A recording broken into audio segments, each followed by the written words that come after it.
Weaker because Tunisian authorities have expressed concern over the growing number of irregular migration amidst the impact of the COVID-19 global pandemic. Thousands of irregular migrants are said to be working in appalling conditions in different countries in the North African region with the hope of traveling to Europe for a better living condition. Now, despite measures put in place to curb irregular migrations, desperate migrants are even more determined to embark on the perilous journey. Here's more details of that in this report. The Association of African Students and Trainees in Tunisia revealed that thousands of irregular migrants are working in deplorable conditions in many countries in the North African region. Tunisia and Libya are the first destinations for irregular migrants who are planning to reach European shores. The COVID-19 pandemic has pushed African migrants into poverty. Many people accepted to stay in Tunisia and the region in general while working illegally and saving money until they found an irregular migration route. However, the general lockdown and the economic crisis have exacerbated this alarming situation.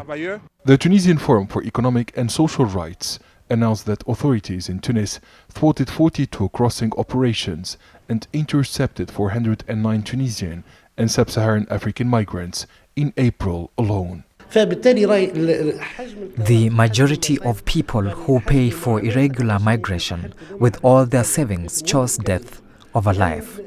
It is unacceptable for Tunisia to become the favorite destination for Africans who are risking the dangerous sea crossing. It is a human tragedy. Unemployment and social precarity are increasing and the number of victims is rising, especially this year. Amid reports of record increases in migrant deaths at sea, European Union countries, especially Italy, are building on cooperation with Tunisia and Libya to stem migration flows. The agreements serve the interests of the Europeans. Our coast guards are not paid to protect the borders of Europe. Increasing control at sea does not stop the migration wave. The whole strategy must be reviewed because it failed to reduce irregular migration. Since the beginning of 2021, Tunisian authorities prevented more than 3,500 migrants from reaching the Italian coast.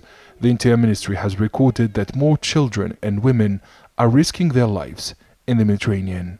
The Tunisian Social Observatory has denounced Italy's strategy of outsourcing the containment and pushback of African migrants by boosting the capacity of the Tunisian and Libyan coast guards.